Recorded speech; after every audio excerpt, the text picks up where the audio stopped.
Welcome to episode 25 of Successful Demo. Each episode analyzes the theoretical and practical aspects of one more newly released cards. It's been a long time since we visited the blue faction. When was the last time? Way back in episode 11 when we covered Omaqua.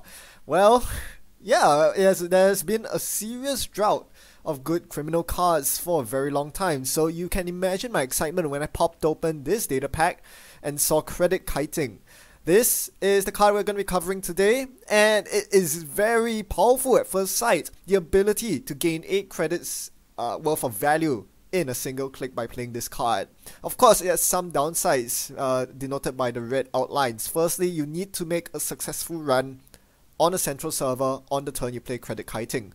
Not too tall an ask, given that that shares the exact same condition as Tapeworm, and we know that Tapeworm is it's not that difficult to drop down. Speaking of which, this will be the first video chronologically that involves the new Most Wanted List 2.1, and yes, Tapeworm is on it, so pretty interesting segue there. Anyway, the second condition on this card is that you need to take a tag. So that is actually the bigger downside and something that we need to play around and factor in when we consider how much value Credit Kiting is going to give us. Because when you offset the fact that you need to spend a click and 2 credits to clear the tag thereafter, suddenly it seems a lot less good. If assuming you're getting the full 8 credit discount from Credit Kiting, that when you subtract off the click and credit cost, you are getting a net gain of 6 credits by paying 1 click. That's fairly good, you know. It's 2 credits more than a sure gamble, we take that. The problem is, most cards in the game cost 5 credits or fewer. If you think of the big resources like Professional Contacts, Laguna Valesco, or some mid-range breakers like Gordian Blade, and the Sunny Breakers, for example, all these cost, 4 or 5 credits thereabouts. You are not going to get the full discount out of Credit Kiting. And at the 5 credit or fewer threshold, you are only gaining 3 credits for a click. That is as inefficient as an easy mark. There's a reason why no one plays that card now. It's too low of a power level for the current meta game. So this is the biggest problem with Credit Kiting. It is a very powerful economy card, don't get me wrong. I mean, ever since Tamuja and Blue Moons got banned, it's very refreshing to see a new criminal economy card in a new data pack. The problem isn't its efficiency. The problem is you are going to be building around this card to get the full discount out of it, and this requires you to shoehorn suboptimal big cards in your deck just to get the full discount on Credit Kiting. There just aren't that many 8 cost cards or more costs that make Credit Kiting worth playing. So that leads us to our next question. Which cards get the full discount off Credit Kiting? I went to search the full list of runner cards that cost 7 or more that are still around post rotation, and this is the entire list. I chose the number 7 because, well, if you're getting a 7 credit discount, it's still pretty good. That's the threshold I'm setting, and you realize that there just aren't that many cards, especially after cards like Alpha, Omega, and Torch rotated. Furthermore, this list has to be further pruned down because some of these cards are non-bos with Credit Kiting. That's right, the shards are useless because you can install them for free anyways with a successful run. And Rachel Backman is a complete non-bo because you're taking a tag right after installing Rachel Backman, so she gets trashed anyway. All these restrictions aside, you are left with a very limited number of cards, and most of them are actual trash. This is what I mean by shoehorning bad cards when you are playing with Credit Kiting. You're playing Credit Kiting, which is a good card, but if you're playing bad cards alongside it, your deck is just not going to be that good. In fact, the only cards that I truly rate as at least tier 2 are, well, Femme Fatale and Security Nexus. The other 3 don't make the cut. Morningstar, you can give, you can close one eye and say this might be a good Fractor, but realistically, if you're playing this in Anarch, you should be running Retrieval Run instead of Credit Kiting. I'm sure you can agree with me on that. And let's not even talk about Mass Driver or Monolith. So, Femme and Security Nexus, we can still eke out a deck out of this. It's not going to be tier 1, but it'll do. So, we move on to the next question, which is how do we swing the tag downside into our favor? That's the next thing we need to do. It's kind of like account siphon. Taking 2 tags of account siphon, not so good. But can we make those 2 tags into something that pushes us forward, propels us forward, drives our game? And you can do that, similar with credit kiting, in going tag me. Not the best idea with credit kiting, right? It only gives you 1 tag. Siphon gives you a lot more tags, and it was much easier to recur back in the day. Instead of going tag me, we can play a card called Citadel Sanctuary. And normally this isn't really a card that propels you forward, but if you consider its synergy with power taps, now that's where we're getting somewhere. Don't forget, one of the cards that we're going to play in conjunction with credit kiting is Security Nexus, which goes very naturally with power tap anyway. So this is probably the best sort of deck you can create with credit kiting right now. One that relies on traces to as a form of persistent economy, and Security Nexus as a form of ice breaking, plus the target of choice for credit kiting. So this idea actually came from someone that I was talking to on Slack or gintechie.net. I forgot who you are, sorry. I truly apologize. It has been a long time. This person actually asked me to attempt a Sunny credit kiting deck at least 2 or 3 weeks ago. And I did try it. I opened NetRunnerDB, started building the deck, and then just gave up halfway because there were a lot of reasons why this just doesn't make sense. Firstly, you need to spend 9 influence to play 3 copies of credit kiting. You want no fewer. Otherwise, it will be quite awkward if you draw a Security Nexus but don't see the credit kiting. So you need 3 copies of it, and it's expensive. 3 influence per pop. It just doesn't make sense spending so much of Sunny's influence on an economy card, right? Sunny is economically powerful. She has a good drip economy engine. She doesn't need to spend 9 influence on credit kiting. The other problem is that she has a very slow setup. And while it seems like credit kiting is a burst economy card, kind of like Career Fair or Modded, the trouble is you won't be able to then leverage on the Citadel Sanctuary for tag removal. Because if you're poorer than the corp can potentially out-trace you on the Citadel trace, and then start trashing all your resources, which is really bad news bears. So there are lots of reasons why this doesn't work in Sunny, and this is why I abandoned the deck even before bringing it out for a trial run. Fast forward 2 to 3 weeks to today, I had an inspiration to build this in Criminal instead of Sunny, and voila, this is the deck. We are going to play it in Steve Cambridge. And the reason for this, there are actually a lot of reasons why Steve Cambridge is pretty good right now. Firstly, in Steve Cambridge, you're incentivized to run burst economy and burst draw. I mean, I know Deuces Wild and build scripts seem like weak economy and draw options, but you are able to easily recur them. You know, you have a lot of recurable Steve Cambridge fodder, and that's very important because this drives you forward, and most importantly, allow you to potentially get the credit kiting Security Nexus off with the Citadel up without worrying about your resources being trashed, because you're establishing an early economy advantage. The second thing is that Nexus fits very well in Criminal, because Criminals suck right now. They absolutely suck. Their breakers are pathetic, piece of crap, steaming pile of poop, whatever you want to call it. It just doesn't cut it. So this is why we need Nexus support. Sure, they have the turtle in Ormaquah, which again was the card we covered in episode 11 of Successful Demo, but you could go for a dedicated Ormaquah deck. This isn't really it. We have normal breaker support, we have Nexus support. We should be able to chew through most pieces of ice. So Nexus makes a lot of sense in this deck. The last thing is, I think an interaction that a lot of people have not really discovered yet, one that's really powerful, so powerful that now it's actually on the most wanted list. That's right, it's Tapeworm with Sacrificial Construct. If you thought this was oppressive in Haley, well, you haven't seen it in Steve Cambridge yet. Steve Cambridge is able to lock the Tapeworm on the table because you are able to recur the Sacrificial Constructs and Tapeworms that were previously trashed on Purge. Right? So imagine if the court spends turn after turn after turn purging your Sacrificial Constructs, and they think they're just about to get to your Tapeworm that no longer is protected by a SacCon. Well, you just run HQ, select 2 Sacrificial Constructs in your bin, and install one of them. select 2 with your Steve Cambridge ability, they're forced to give you one of the side cons. You just reinstall it and make the corp really sad. Being able to stick Tapeworm on the table, I can't stress enough how good that is. Tapeworm typically nets you about 2 credits drip economy a turn, and that is kind of makes up for the economy that you lose by not being Sunny. No underworld contacts, no data folding.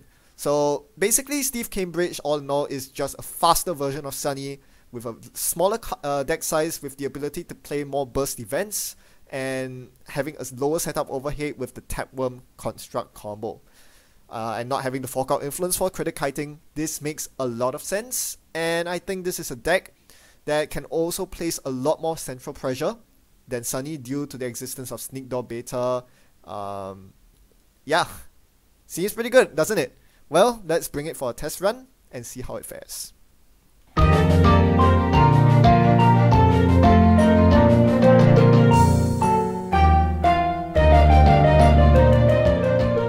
Okay, approaching this matchup is going to be a tad tricky against PE. I forgot to pack my Caldera, so this is going to be interesting. My opponent immediately plays a naked something on the table turn 1. Gotta check it after playing my sure gamble. And turns out my opponent was really trying to get off to a good start. Not today. You don't pull off these kind of shenanigans against me. They don't work. So I get the agenda off and play the Earthrise. There's a lot of incentive to run the face down remote, because even if it were a snare or a psychic field zapping me with net damage, I can still recur those cards that I lost with Xavier Exeter's ability. Here I draw into my first of 3 Deuces Wilds, and you're about to see me make a play that is gonna be a recurring theme here. I'm going to choose the expose and run as my first option. That way I get more insight to my opponent's ice. I know they have a Mirage on HQ, and then I'll access a card. If it's something that deals a lot of net damage to me, I can then click compress by using my second option on the draw 2 cards option. That way I will be able to stay alive even against my opponent's Neuro EMP threat. So that is a very powerful part of Deuces Wild, the ability to run and then immediately draw up thereafter. Also importantly, you could draw before running. The problem with doing it in that order is that you leave yourself vulnerable to cards that deal damage based on your number of cards in your hand, like Komino and Psychic Field. Also, drawing cards first means that you will expose yourself to drawing cards that you don't want trash to net damage. If you draw very key cards from your deck, you might not want to lose them to net damage. So my opponent goes to Jankville here by rezzing a Kala Goda Real TV. Again, because I am Peggy Pembrokeshire, I really don't give a damn about this Kala Goda TV. They can trash any card they want, even if it's a breaker, because I'll just find my other one. And if that gets trashed as well, I can recur them with my ID ability. So this is a really irrelevant card, and I'm more than happy for my opponent to use it and get rid of one of my cards from my stack, rather than me having to pay 4 credits to trash it at this point, because I'm not that rich just yet. My opponent goes for an Ice Remote. This is something I would usually contest, and one that I can very easily contest here, simply by running HQ, and then popping over to the remote and de-rezzing whatever ice that is with my Maxwell James. However, I suspect that my opponent knows this just as well as I do. They know that I know that HQ is completely undefended between the Sneak Door and the Mirage on HQ, which does nothing. So because of that, I suspected that the remote was actually a bluff of a snare or a psychic field, so I ignored it, instead going for, I don't know, Dirty Laundry into HQ. What can you do? Are you really going to spend 2 credits to rest the Mirage, which I break for 1 credit? Yes, you are. Fine. I'm going to break the Mirage. I'm still getting my laundry trigger.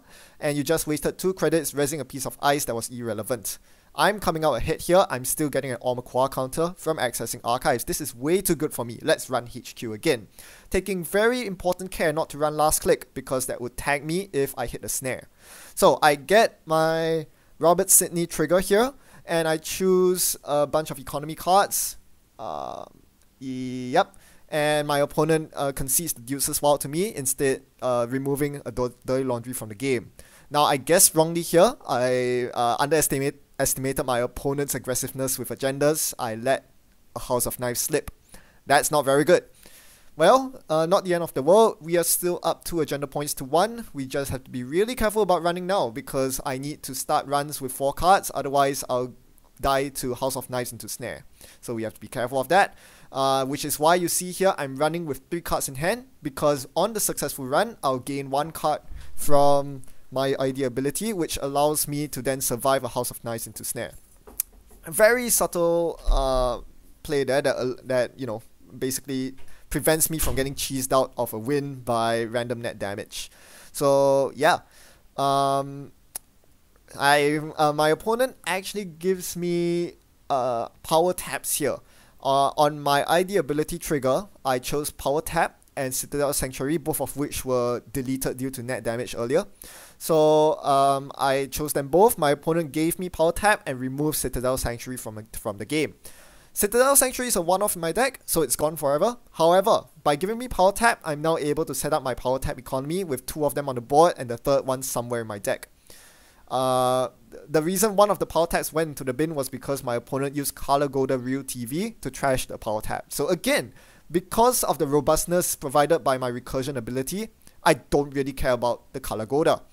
I just got both power taps set up and now I'm waltzing through HQ once again because the ice was completely irrelevant. Miraju really isn't that good if you are not able to sustain the economy needed to repeatedly res it, or if you don't have taxing ice in front, neither of which my opponent's Jinteki PE deck could do.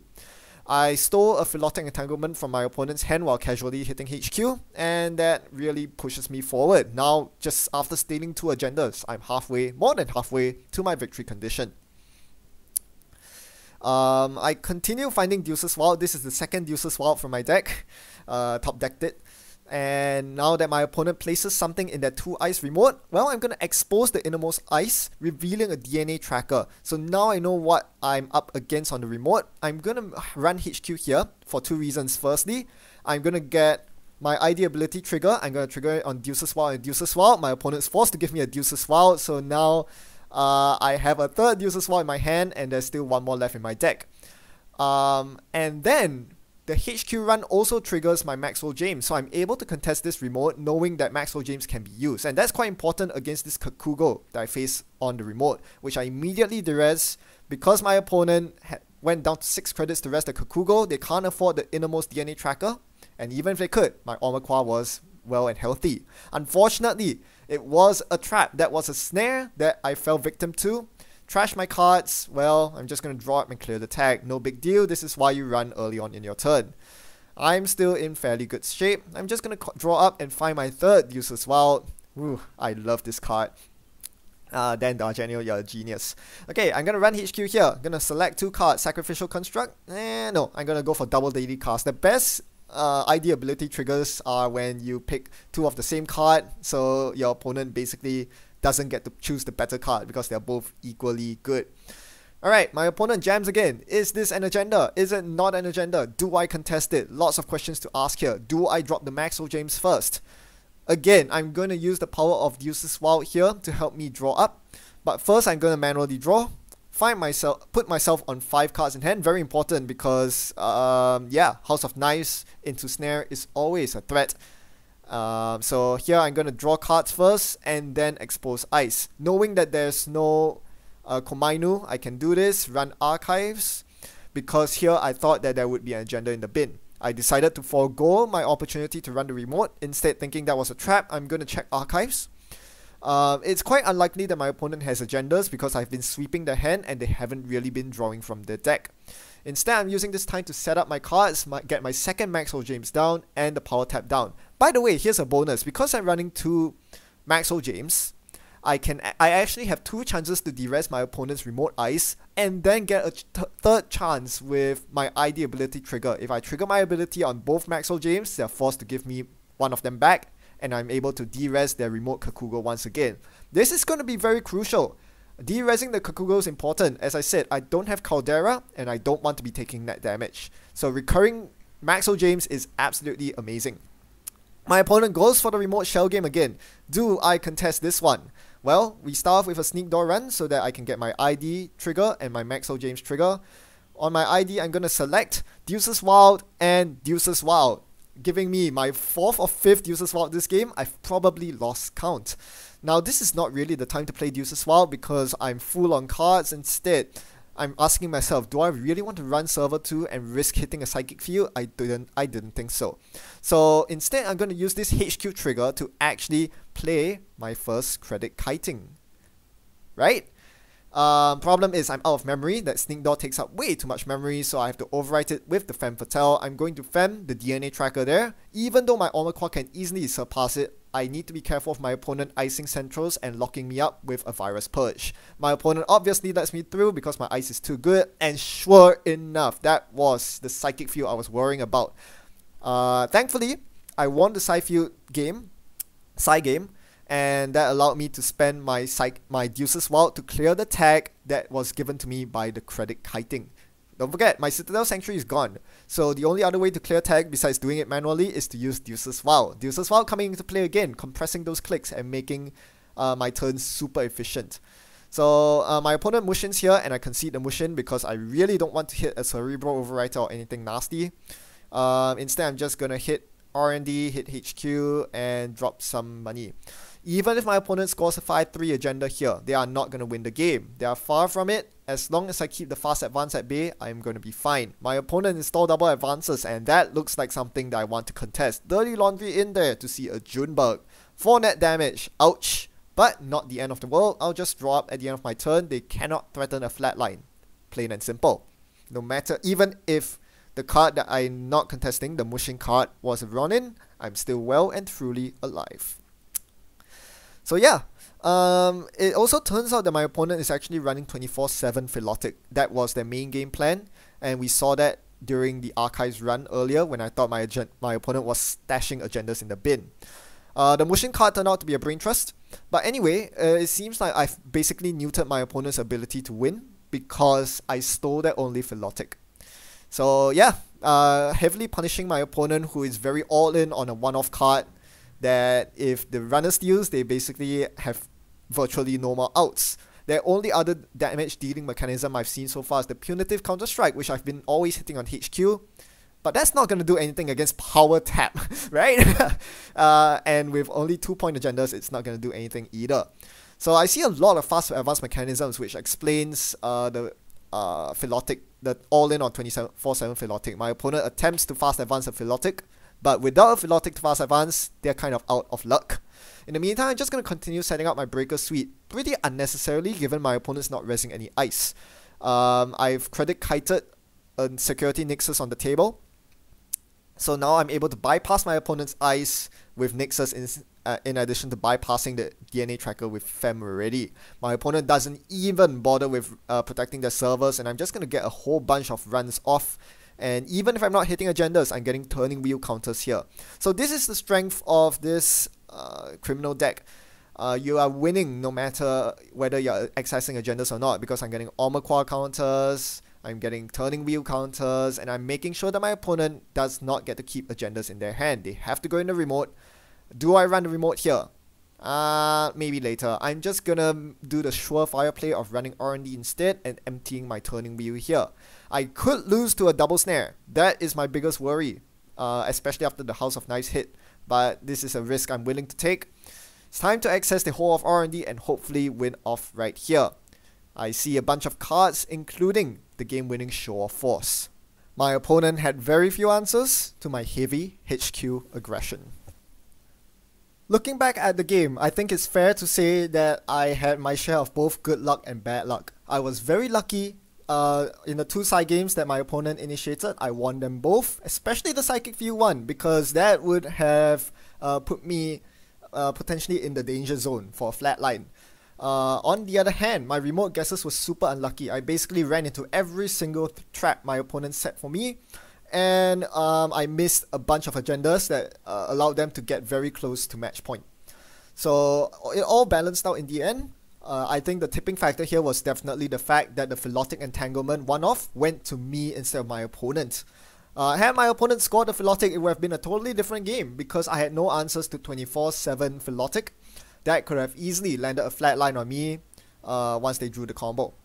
However, I'm not going to complain about the overall luck, because at the end of the day, I am more than happy to punish someone who plays a deck that is very reliant on a one-off gimmick that can be easily stolen by the runner.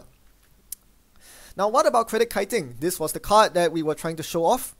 I felt that I think you will agree that there was not much to show off Credit Kiting this game, mostly because my opponent was playing basically irrelevant ice.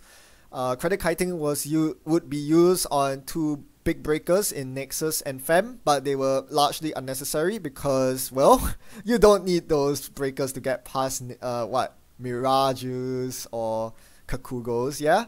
So I didn't feel like my breakers were particularly relevant. The Nexus was only there so that I didn't have to worry about being trashed in net damage and have to worry about a lockout, and Fem was there mostly so that I could get...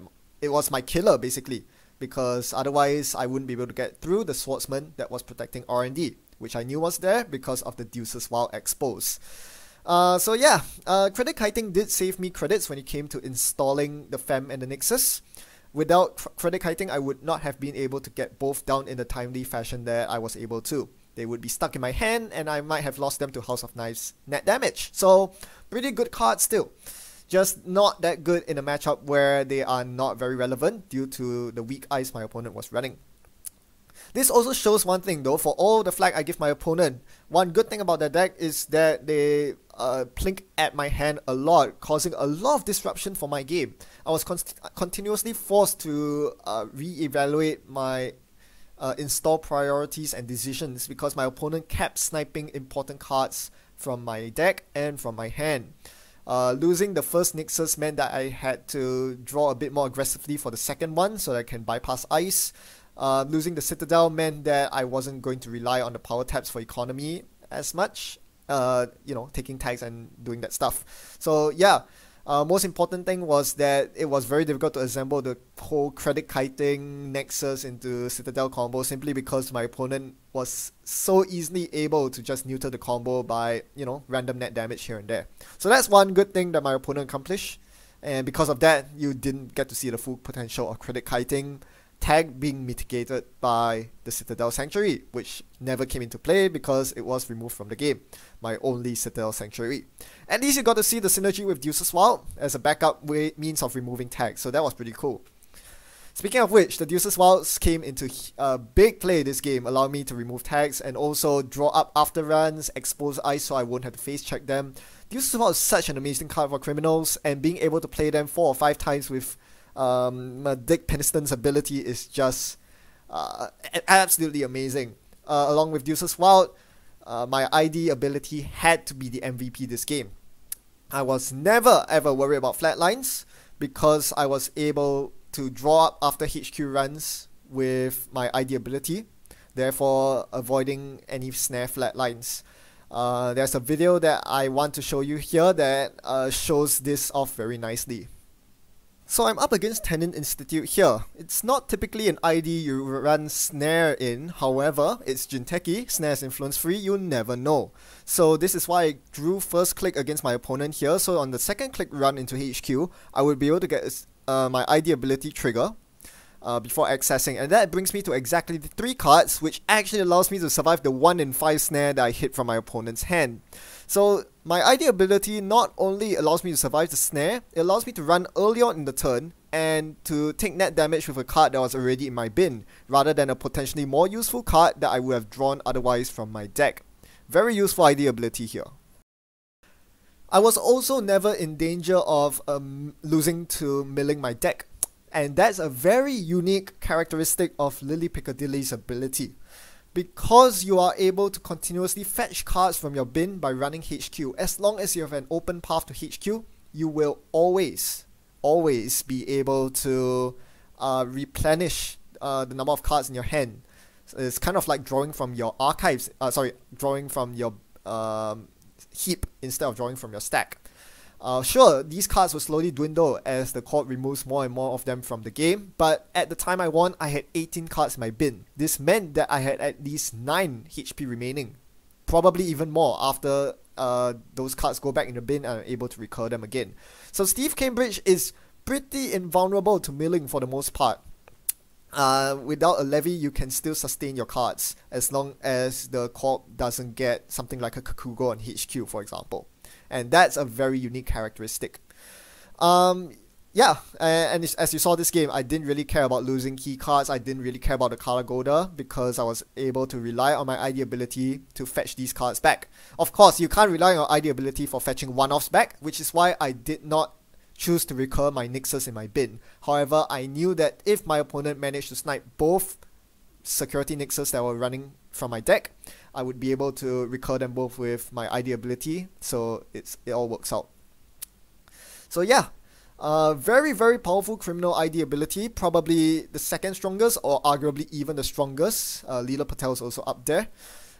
Something that you should play around with a lot more. I think people really underestimate the myriad of benefits available to you. It's a very skill testing ID and one that can be amped up by a lot with proper deck building. As you saw, being able to stick Tapworm and Satcon is another big factor. Didn't come into play this game, but in more taxing decks, I'm sure Satcon Tapworm economy would be amazing.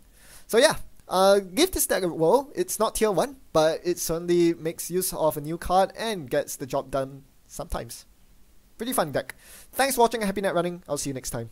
Goodbye.